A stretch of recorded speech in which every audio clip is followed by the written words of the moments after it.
Yn enw i ydy Erin Maddocks a fi sy'n gyfrifol am gynllunio'r gwisgoedd, set a props yn y sioe.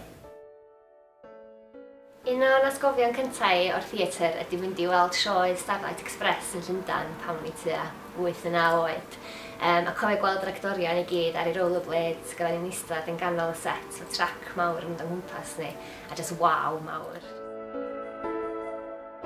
Y peth cyntaf dwi'n gwneud pan dwi'n dati i greu sioe, neu dylunio sioe, ydy edrych drwy'r sgript i ddarllen o'r cyfarwyddwr a trafod pa ddelweddau, y delweddau cyntaf da ni'n gael allan o'r sgript a mynd ati o fanna.